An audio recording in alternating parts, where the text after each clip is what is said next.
Estudo do Antigo Testamento. Daniel 4. Mário Persona. Lineu Binotti. Apocalipse capítulo 2. Apocalipse capítulo 2, versículo 21.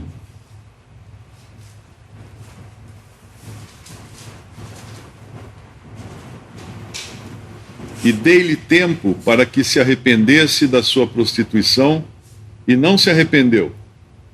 Eis que a porei numa cama, e sobre os que adulteram com ela virá grande tribulação, se não se arrependerem das suas obras. Isso aqui é um princípio que nós encontramos repetidas vezes nas Escrituras.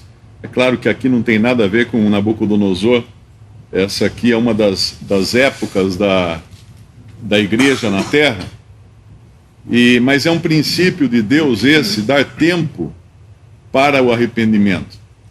Nós vemos que ele fez isso com Nínive, quando deu tempo para que Nínive se arrependesse. E em todos os casos, tanto de gentios, de pagãos, como do próprio povo de Deus, nós vemos sempre Deus dar avisos e dar tempo para que se arrependam. O próprio Noé foi um pregador da justiça. Eu creio que por 120 anos ele pregou a justiça e pregou também o aviso que Deus tinha dado de que ia destruir toda a vida na terra com dilúvio. E mesmo assim os homens não se arrependeram, mas Deus deu tempo para que se arrependessem. E Nabucodonosor é um exemplo muito bom disso, da paciência de Deus no tratar com um homem que representa ali o primeiro rei do tempo dos gentios. Nós vimos antes que Deus teve misericórdia dele, revelou aquele outro sonho de uma forma tão maravilhosa, não apenas o significado do sonho, mas revelou o próprio sonho, que nenhum dos videntes lá, dos magos de Nabucodonosor poderiam ter revelado o sonho. E Deus revelou a Daniel, e Daniel a Nabucodonosor, e depois ele ainda faz uma estátua, e agora volta Nabucodonosor com outro sonho. E nesse sonho ele é uma grande árvore. Num outro sonho ele via uma grande estátua, da qual Daniel interpretou como ele sendo a cabeça de ouro, que seria o princípio do tempo dos gentios. O primeiro e principal reino do tempo dos gentios, e de todos esses reinos é o único que é chamado de Rei de Reis. Mas nós sabemos que esses reinos que se sucederam a Nabucodonosor foram também Rei de Reis, no sentido de que quando eles invadiam algum reino, eles não destituíam totalmente o seu governo, como a gente encontra no tempo do Senhor Jesus, na Judéia, que os romanos, apesar de serem ali os invasores e ocupantes da terra de Israel, eles mantinham um governo, ainda que fosse um governo fantoche, ligado a Roma, mas era um governo dentro dos costumes do povo invadido. E Roma fazia isso em todas as regiões, em todos os lugares que eles iam, eles deixavam um governante do próprio povo que havia sido ocupado. Então, o Rei de Reis é um princípio de todo esse tempo dos gentios. E aqui Nabucodonosor representa não apenas a cabeça de ouro lá do capítulo 2 ou 3, capítulo 2, do capítulo 2, não só a cabeça de ouro, o princípio desses reinos, dessa série de reinos, mas ele representa todo o período do domínio gentílico. Agora, neste sonho aqui da grande árvore, porque basicamente é isso que é o tempo dos gentios. Ele tem uma noção de Deus, de quem é Deus, no versículo 3, quão grandes são os seus sinais, quão poderosas suas maravilhas, o seu reino é um reino sempre eterno, o seu domínio de geração em geração. E aí ele sonha com uma árvore, com uma grande árvore, que ninguém consegue interpretar qual é. E aí vem então novamente Daniel para fazer a interpretação. Essa grande árvore, no versículo 12, versículo 11, fala que crescia essa árvore e se fazia forte, de maneira que a sua altura chegava até o céu, e foi vista até os confins da terra. Essa é a característica do tempo dos gentios, que é dominante, cobre toda a terra. E ele vê aqui que havia sustento, no versículo 12, a sua folhagem era formosa, o seu fruto abundante, havia nela sustento para todos, debaixo dela os animais do campo achavam sombra, as aves do céu faziam morada nos seus ramos, e toda a carne se mantinha dela. E assim Deus permitiu então que Israel fosse deixado de lado, aquele povo que deveria ser cabeça e não cauda dentre as nações, mas foi deixado para ser cauda ou até pior entre as nações, e Deus levantou os gentios para dominarem a terra. Mas uma característica do tempo dos gentios é o orgulho, é a sua prepotência por causa do seu tamanho. Essa árvore é muito grande, e Nabucodonosor aqui representa o espírito do tempo dos gentios, onde as coisas grandes, as coisas fortes, as coisas abundantes são louvadas, e a autoproclamação é louvada. Isso nós vemos claramente em tudo, né? Em política, em negócios e tudo mais. E aí ele então tem esse sonho, e Daniel interpreta o sonho e já deixa um aviso, porque aqui Deus, mais uma vez, dando tempo para que ele se arrependesse, avisa que ele seria cortado, ele seria humilhado. E o interessante aqui é que acontece realmente o que Deus fala, e ele se transforma, quando ele está se orgulhando dos seus grandes feitos, quando ele está se colocando acima de Deus, na sua capacidade, ele se transforma num animal, numa besta, num boi, num tipo de boi, comendo grama, comendo capim, e o pelo dele crescendo, como fala aqui, como plumas de uma águia. O que acontece com ele é interessante, porque ele se torna um animal forte. Ele não se torna um animal fraco. Ele não foi transformado numa galinha, num gato. Ele foi transformado num animal ou um ser humano, mas com características de um animal, de um bovino. Um bovino que é forte. Mas uma característica do bovino é que ele só olha para baixo. Ele não olha para cima, ele não levanta os olhos. E quando na Bíblia nós encontramos falar de besta, uma das características da besta, que representa também essa característica animal, é ela não olhar para cima, ela olha só para baixo, só olha para a terra, não olha para o céu. Tanto é que quando passa esse tempo que Nabucodonosor tem que sofrer aqui, depois que ele é tirado dentre os homens, a tua morada será com os animais, far-te-ão comer erva como os bois. Aí passam-se 7 tempos no versículo 32, para que ele conhecesse que o Altíssimo tem domínio sobre os reinos dos homens e os dá a quem quer. Aí se cumpre a palavra dele, então, e foi tirado dentre os homens, versículo 33, né? E aí ele passou a comer erva e tudo mais. E mais adiante, no versículo 36, no mesmo tempo me tornou a vir o meu entendimento, e para a dignidade do meu reino, tornou-me a ver a minha majestade e meu resplendor. Mas eu acho que tem um lugar aqui que ele levanta os olhos, se não me engano. No versículo 34, não é? No 34, mas ao fim daqueles dias, eu, Nabucodonosor, levantei os meus olhos ao céu. Então, de repente, ele perde a característica de um animal, de uma besta que só olha para baixo, que só olha para a terra, e tornou-me a ver o meu entendimento. Porque a diferença do ser humano e de um animal é que o ser humano tem entendimento. O ser humano tem um espírito.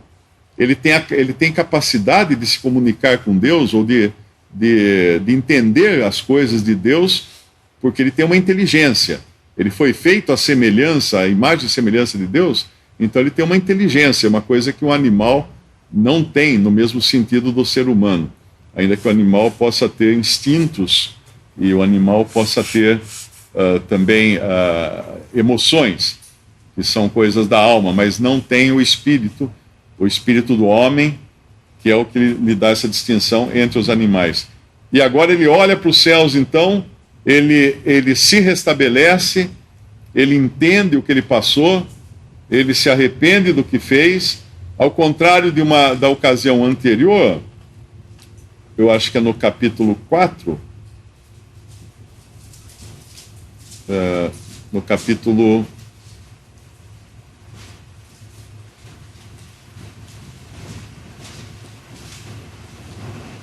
Capítulo 3, quando ele fala, bendito seja o Deus, versículo 28, ele reconhece o Deus de Sadraque, Mesaque e Abednego, mas dá para perceber que ele não tinha tido uma obra completa no seu coração aqui.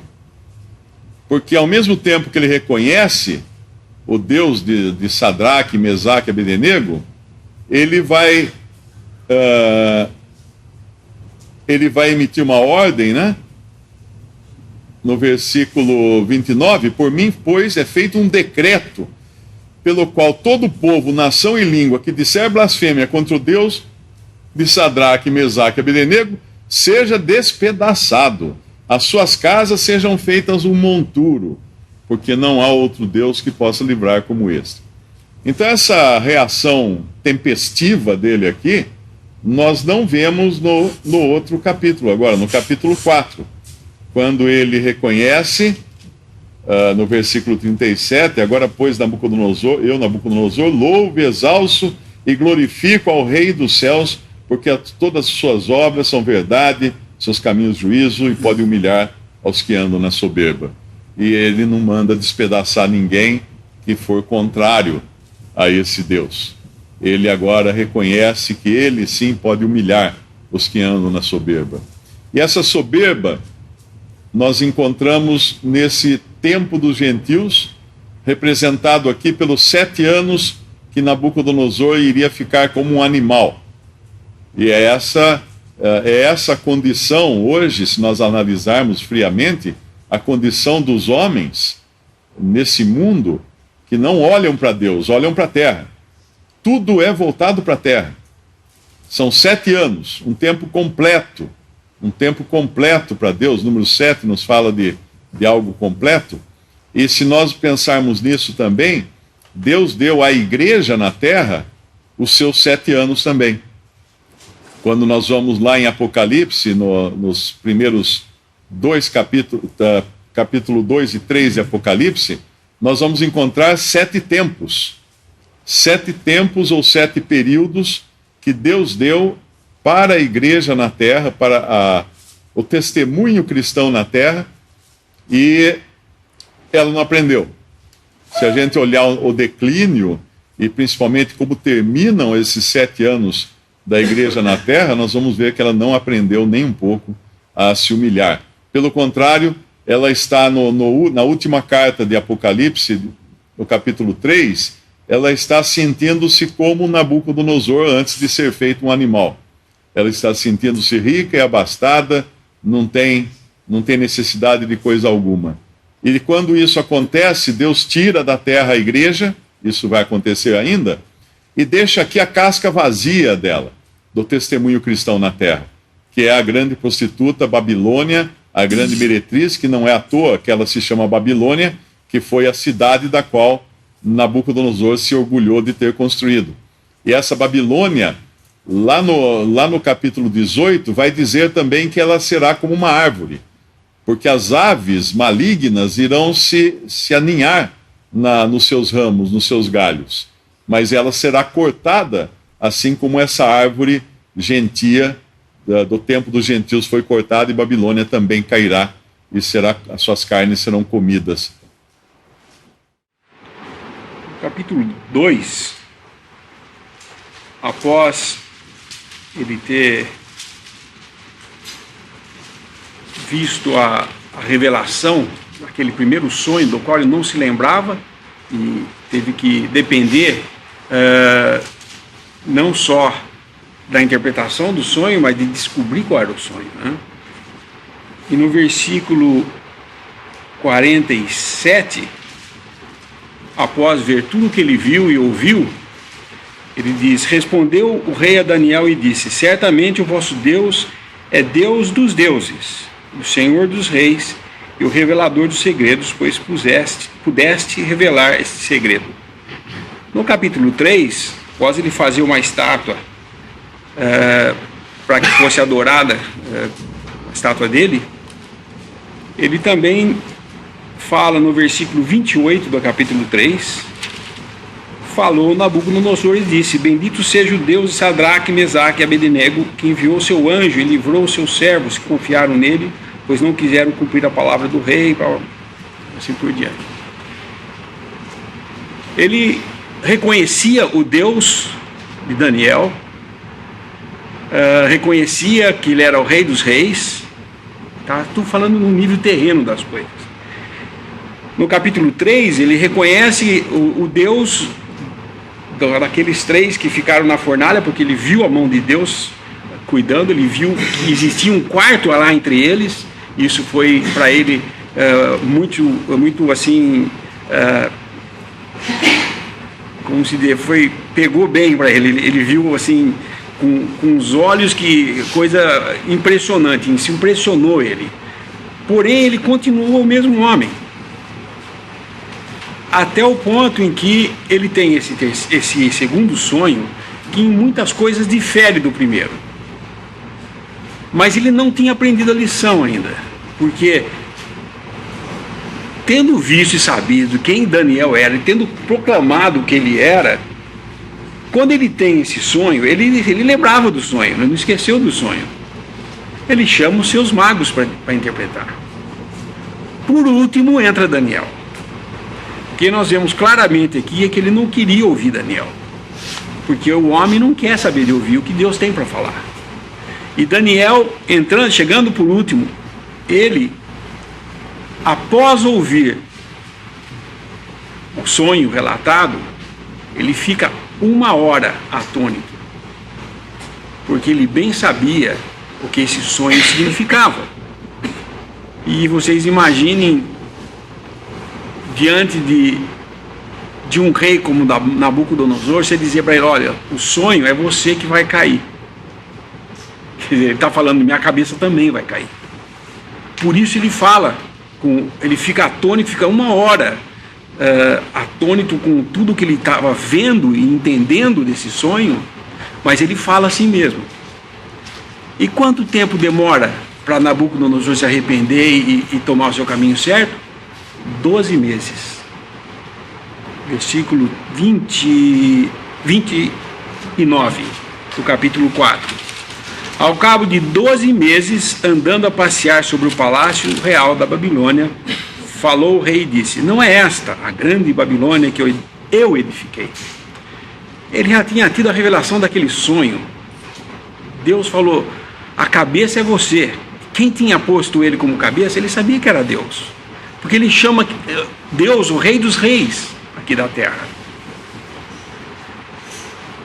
Ele sabia do poder desse Deus, porque ele viu naquela fornalha ardente alguém, um quarto lá dentro, andando com aqueles três, e ele sabia quem era esse quarto, era o próprio Deus.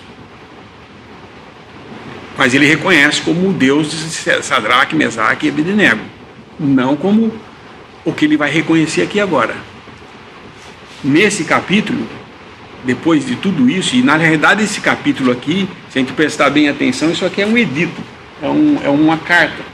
Ele está escrevendo para todas as nações. Ele diz aqui no versículo 1: a todos os povos, nações e línguas que moram em toda a terra, paz vos seja multiplicado. Isso aqui é típico de uma carta, ou de um edito, quando vem da parte de um rei, como ele era um poderoso rei.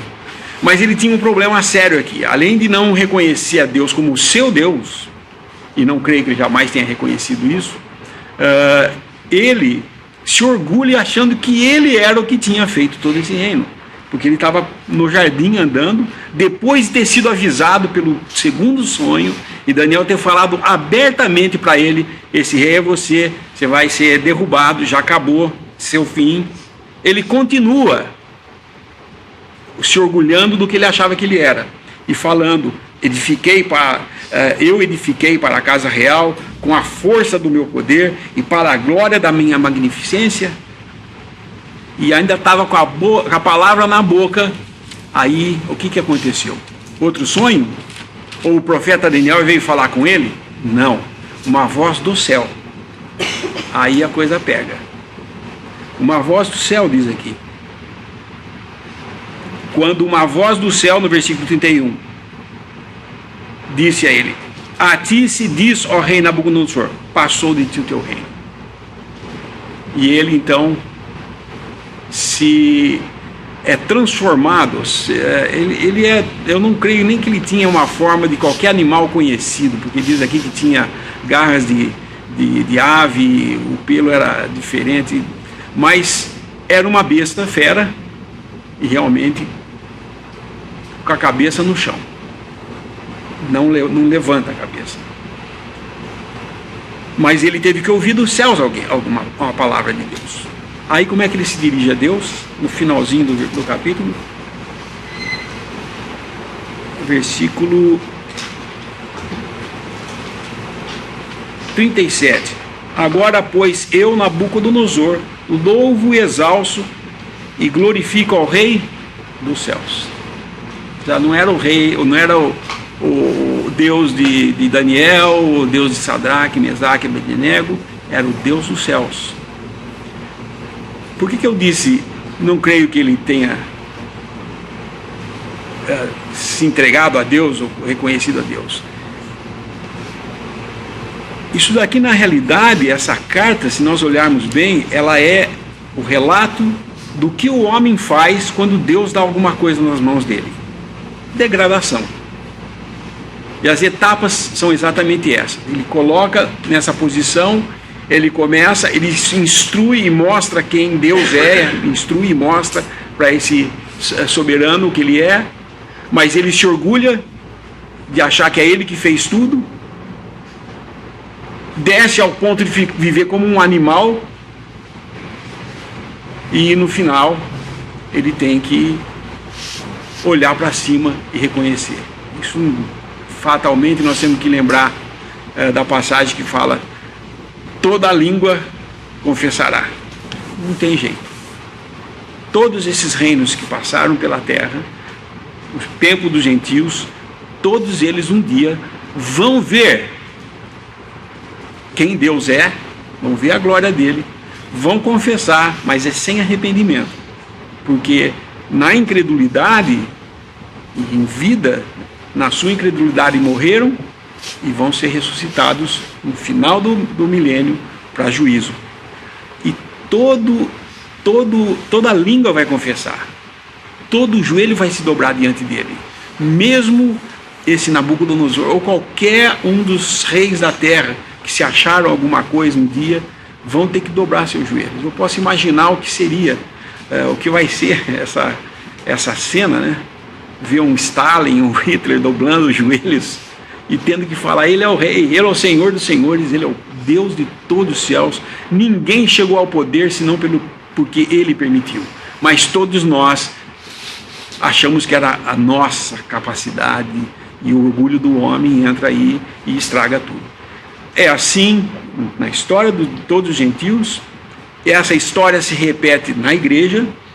Essa história nós vimos em Israel. E por quê? Porque essa história é a história do homem.